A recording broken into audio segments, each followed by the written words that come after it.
Bem, pessoal, vamos dar início aqui ao nosso módulo de legislação militar. O que nós vamos estudar aqui nessa parte de legislação militar, a parte do Estatuto dos Militares. Então, antes de começar aqui, vamos fazer algumas observações que serão muito úteis aqui para o nosso estudo. Como nós vamos estudar isso aqui? Seguindo o passo a passo indicado na bibliografia da Marinha. Eu vou passar com vocês por cada artigo do Estatuto dos Militares, explicando passo a passo. Sempre que for necessário, eu mesmo mudarei aqui na aula a ordem dos artigos para concatenar melhor as ideias e para que vocês possam entender efetivamente tudo que pode cair na prova. Depois de estudar uma parte do assunto, o que nós vamos ver? Todas as questões que caíram referente àquele assunto que a gente estudou desde 2016, quando deu início ao concurso para RM2. E nós vamos estudar todas as questões que a Marinha cobrou daquele assunto que nós acabamos de estudar. Quando eu digo todas as questões, eu estou abrangendo também a prova de praças, tanto nível médio como nível fundamental, porque essa disciplina cai tanto para praças nível médio e praças nível fundamental.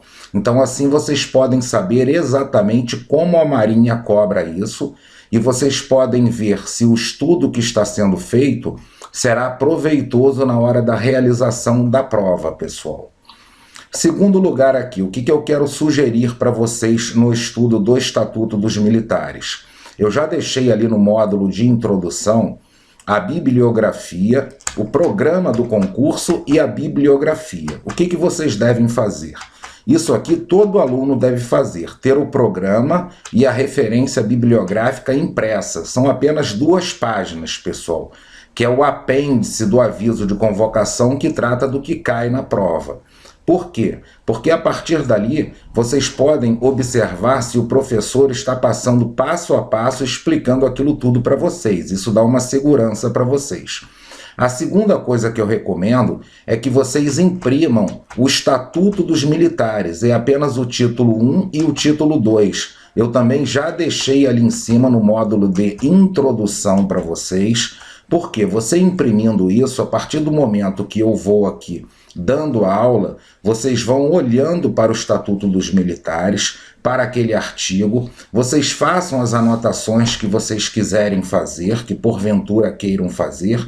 Por quê, pessoal? Porque vocês vão imprimir pouquíssimas páginas e vão ficar com material riquíssimo para fazer revisões. Depois de assistirem às aulas e acompanhando ali pelo próprio Estatuto dos Militares, vocês terão um material para fazer revisão. Então você pode pegar uma determinada semana e dar uma lida naquilo.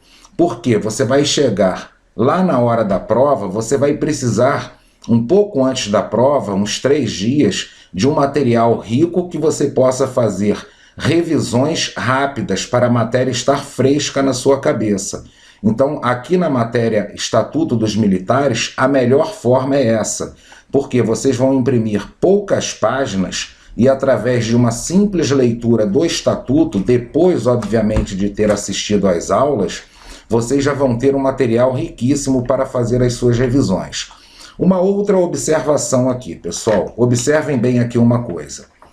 Se vocês imprimirem lá o que eu falei, o programa e a referência bibliográfica do concurso, que a Marinha disponibiliza como apêndice do aviso de convocação, nós temos lá programa, legislação militar naval, Estatuto dos Militares, todos esses itens aqui, hierarquia militar e disciplina, cargos e funções militares e por aí vai.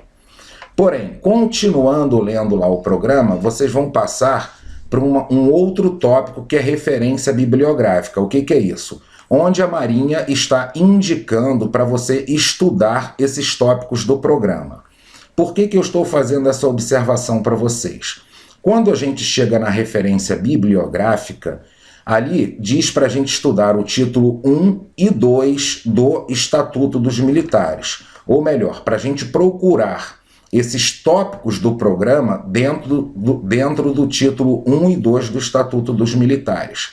Pois bem, pessoal, o título 1 e 2 ele abarca mais assuntos do que esses que estão aqui no programa, no próprio programa indicado pela Marinha. O título 1 e 2, ele vai do artigo 1º ao artigo 49. E esses tópicos que estão aqui em cima, por exemplo, hierarquia militar e disciplina, que é o primeiro tópico, ele já começa lá no artigo 14, se não me engano. Então a gente fica sem estudar aí o artigo 1º ao artigo 13, porque segundo o próprio programa aqui da Marinha não cai na prova. Pois bem, o que aconteceu? Se nós observarmos aqui o título 1 e 2 do artigo 1 ao 49, o que está em vermelho aqui, ó, da hierarquia militar e da disciplina, do cargo das funções militares, o que acontece, pessoal? Isso que está em vermelho é exatamente o programa. O que está em azul são as demais coisas preconizadas aqui no título 1 e 2, que não estão no programa do concurso. E o que aconteceu numa prova aqui de 2020 para oficiais? A Marinha cobrou aqui Conselho de Justificação e Disciplina. E o Conselho de Justificação e Disciplina, observem que é o último item aqui em azul. Observem aqui no programa, o programa para em contravenções ou transgressões disciplinares. Então, esse item aqui, Conselho de Justificação e Disciplina, não estava no programa do concurso, porém estava aqui na referência bibliográfica. Título 1 e 2, ele abarca sim o Conselho de Justificação e Disciplina. O que acontece, pessoal? O normal seria que a Marinha cobrasse exatamente o que está ali no programa do concurso, no que ela falou que iria cair no concurso. Porém, pessoal, e isso vinha sendo cumprido até 2020. Porém, em 2020 caiu essa questão aqui fora do programa, porém constante ali da referência bibliográfica. Vários alunos entraram com recurso, mas a Marinha indeferiu o recurso. A Marinha, a banca, ela é soberana, ela não precisa justificar o motivo pelo qual ela defere ou indefere um recurso. Então, por isso, por questão de segurança, pessoal, o que nós vamos fazer a partir de agora? Nós vamos estudar absolutamente tudo que está ali na bibliografia, título 1 e 2 do Estatuto dos Militares, ou seja, além desses tópicos aqui em vermelho, que estão no programa, nós vamos estudar também os tópicos em azul, pessoal. Por quê? Porque isso aconteceu em 2020 e nós temos que ir seguros para a prova. Começando aqui, pessoal, Estatuto dos Militares. Bem, aqui eu quero fazer uma pequena introdução com vocês. Estatuto dos Militares, pessoal, é uma lei. Não vai cair na prova de vocês perguntando: o Estatuto dos Militares é uma lei? Não. Mas para que a gente possa entender aqui o nosso estudo, tá? E decorar menos coisas, quanto mais entendimento, melhor. Então, o Estatuto dos Militares, pessoal, é uma lei. Lei número 6.880, de 9 de dezembro de 1980. Você precisa decorar a data? Não. Mas eu sugiro que vocês saibam que o Estatuto dos Militares é uma lei e o número da lei. Por quê? Muitas vezes a Marinha coloca no enunciado da questão o seguinte: de acordo com o Estatuto dos Militares, ou ela pode colocar também, de acordo com a lei número 6.880, então vocês já vão saber que se trata do Estatuto dos Militares. Uma outra curiosidade para vocês, não vai cair na prova de vocês, mas eu gosto de explicar para o aluno, para que o aluno adquira também conhecimentos que possam agregar a ele. O que é estatuto, pessoal? O estatuto nada mais é, qual o significado jurídico dessa palavra? É uma lei ou um conjunto de leis que vai tratar sobre determinado assunto, vai estabelecer relações jurídicas ali sobre determinadas pessoas ou sobre determinadas coisas.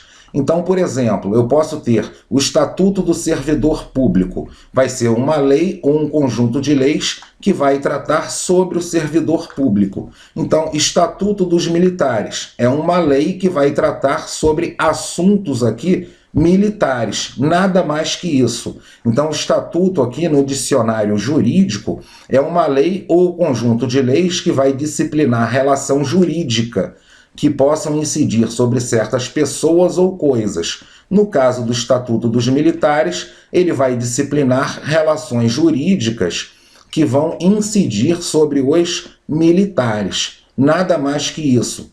Isso é apenas a título de curiosidade para você, pessoal, para você saber que o Estatuto é uma lei ou um conjunto de leis que trata sobre determinado assunto. Agora sim, pessoal, eu já coloquei uma primeira pergunta aqui para a gente, que isso aqui a gente precisa saber na ponta da língua.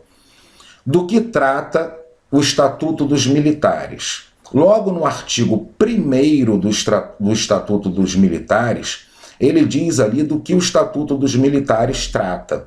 O presente Estatuto regula a situação, obrigação, deveres, direitos e prerrogativas dos membros das Forças Armadas. Esses membros das Forças Armadas são os militares. Então prestem atenção numa coisa, pessoal. O artigo é pequeno. O que vocês precisam saber aqui, eu já vou explicar para vocês e como isso cai na prova de vocês. A Marinha vai colocar o seguinte para vocês. Qual a lei que trata sobre situação, obrigação, deveres, direitos e prerrogativas dos membros das Forças Armadas? Entre as opções, a Marinha vai colocar Estatuto dos Militares, mas vai colocar outras opções também. Vai colocar regulamento disciplinar, inúmeras outras opções. Então você precisa saber que é o Estatuto dos Militares. Qual a dica que eu dou aqui para vocês, pessoal? Falou em direitos e deveres dos militares, nós estamos falando de Estatuto dos Militares. Falou em direitos e deveres dos membros das Forças Armadas, estamos falando o que, pessoal? De Estatuto dos Militares. Uma outra coisa que eu vou falar aqui para vocês, porque eu sei que às vezes o aluno está aí estudando e ele se pergunta, ele pode estar perguntando o seguinte, mas o que é isso? Situação, obrigação, dever, direito, prerrogativa. Você não precisa saber o que significa cada termo desse aqui. Você precisa saber que o Estatuto vai regular a situação, as obrigações, deveres, direitos e prerrogativas dos membros das Forças Armadas. Para facilitar o seu entendimento, eu vou falar aqui brevemente sobre isso. O que é a situação, pessoal? O presente Estatuto, então, vai regular a situação dos membros das Forças Armadas, a situação dos militares. Ele vai dizer se aquele militar está na ativa ou está na inatividade. Isso que é a situação dele dentro das Forças Armadas. Além disso, obrigações e deveres. Observe aqui que está separado por vírgula. Não são sinônimos. Obrigação é uma coisa e dever é outra coisa. Isso que você precisa saber para a sua prova. A título apenas de esclarecimento, pessoal, eu vou falar aqui. A obrigação é um tipo de dever. Dever é o conjunto de todas aquelas coisas que nós devemos fazer. Seja por uma imposição legal, imposição de leis, por uma imposição social. Então, dever é tudo aquilo que a gente deve fazer. Por exemplo, no seio da nossa família, nós devemos obedecer os nossos pais. Então, isso é um dever. Agora, quando eu falo obrigação, obrigação já é algo mais restrito. É um dever que está preconizado em lei. Se eu não cumprir aquilo, eu vou ter uma sanção prevista em lei. Mas isso aqui é matéria de direito, pessoal. Nós não precisamos saber disso. Eu só estou explicando para vocês, para que vocês saibam que obrigação é diferente de dever. Direitos e prerrogativas. Bem, direitos e prerrogativas, pessoal, também existe uma diferença. A prerrogativa é um tipo de direito, mas restrito apenas a determinada classe. Então, as prerrogativas aqui são direitos restritos à classe dos militares. Mas isso também é a título de curiosidade. Então, o que vocês precisam saber do artigo 1º, pessoal? Que falou em regular situação, obrigações, deveres, direitos e prerrogativas dos membros das Forças Armadas, ou se a Marinha trocar esse membro das Forças Armadas por militares, estaremos falando do Estatuto dos Militares, que é a Lei número 6.880. Somente isso que vocês precisam saber aqui. Na próxima aula nós vamos entrar agora em detalhes aqui no Estatuto dos Militares. Pessoal, até a próxima aula.